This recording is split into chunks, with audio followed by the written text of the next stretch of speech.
പറവൂർ നഗരസഭ സ്വാതന്ത്ര്യ ദിനാഘോഷ ചടങ്ങുകൾ നടത്തി. ഭാരതത്തിൻ്റെ 78ാമത് സ്വാതന്ത്ര്യ ദിന ആഘോഷങ്ങളുടെ ഭാഗമായി നഗരസഭയിൽ ചെയർമാൻ ബീന ശശിധരൻ പതാക ഉയർത്തി. തുടർന്ന് കൗൺസിലർമാർ, വിവിധ സ്കൂളുകളിലെ വിദ്യാർത്ഥികൾ, കുടുംബശ്രീ പ്രവർത്തകർ, ഹരിതകർമ്മസേന, ആശാവർക്കർമാർ, പോലീസ്, എക്സൈസ് എന്നിവരും സ്വാതന്ത്ര്യദിന ആഘോഷ യാത്രയിൽ പങ്കെടുത്തു. കുട്ടികൾ പ്ലോട്ടുകളും പ്രച്ഛന്നവേഷങ്ങളും അവതരിപ്പിച്ചു. കച്ചേരി മൈതാനിയിൽ ഗാന്ധി പ്രതിമയിൽ പുഷ്പാർച്ചന നടത്തി. കച്ചേരി മൈതാനിയിലും ദേശീയ പതാക ഉയർത്തി. സമ്മേളനത്തിൽ പ്രതിപക്ഷ നേതാവ് വി ഡി സതീശൻ സ്വാതന്ത്ര്യദിന സന്ദേശം നൽകി. SSLC, +2 പരീക്ഷകളിൽ ഏറ്റവും കൂടുതൽ A+, A1 വിജയം കൈവരിച്ച government higher secondary school, Sreenarayana higher secondary school, little hearts school എന്നീ സ്ഥാപനങ്ങളെ മെമ്മോൻഡോ നൽകി ആദരിച്ചു. +2 പരീക്ഷയിൽ എല്ലാ വിഷയങ്ങൾക്കും മുഴുവൻ മാർക്ക് ലഭിച്ച ശ്രീനാരായണ ഹയർ സെക്കൻഡറി സ്കൂളിലെ ഫർസീൻ നസറിനെ ആദരിച്ചു.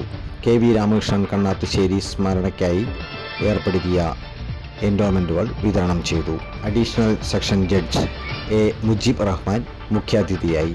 പാർലമെൻറ്റ് മുൻ അംഗം KP ധനപാലൻ, നഗരസഭ വൈസ് ചെയർമാൻ MJ രാജു, സ്ഥിരം സമിതി ചെയർമാൻമാരായ വനജ ശശികുമാർ, സജി നമ്പ്യത്ത്, അനു വട്ടത്തറ, ശ്യാമള ഗോവിന്ദൻ, KJ ഷൈൻ, മുൻ ചെയർമാൻമാരായ D. Rajkumar, VA Prabhavathi, TV Nidhin, tahsildar Tomy Sebastian തുടങ്ങിയവർ ചടങ്ങിൽ പങ്കെടുത്തു.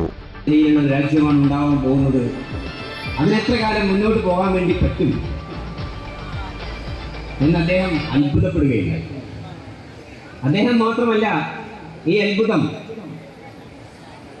ഓർമ്മയില്ലാത്ത, ലോക ചരിത്രത്തിൽ നിങ്ങൾക്ക് ഒരിക്കലും ദർശിക്കാൻ കഴിയാത്ത ഉജ്ജ്വലമായ ദേശീയ പ്രസ്ഥാനം നേതൃത്വം കൊടുത്ത ഈ സ്വാതന്ത്ര്യ സമരത്തെക്കുറിച്ച് നിങ്ങൾ പഠിക്കണം.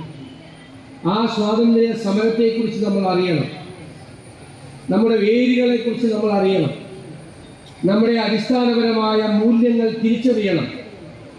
മതേതരത്വം, ജനാധിപത്യം, സോഷ്യലിസം എന്ന വാക്കുകൾ, ആ വാക്കുകളുടെ കരുത്ത് 40 കോടി വരുന്ന ദരിദ്രനാരായണന്മാരുണ്ടായിരുന്ന ഒരു രാജ്യത്തെ ലോകത്തിൻ്റെ നെറുകയിലെത്തിക്കാൻ വേണ്ടി നടത്തിയ, സ്വാതന്ത്ര്യാനന്തരം നടത്തിയ ശ്രമങ്ങൾ, നമ്മുടെ രാജ്യത്തിൻ്റെ മുന്നോട്ടുള്ള കുതിപ്പ്, കിതപ്പ്, നമ്മുടെ ഭരണഘടനാ മൂല്യങ്ങൾ, അതിൻ്റെ എല്ലാം അന്തസത്ത എന്താണ് എന്നുകൂടി അറിയാം.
ജയ്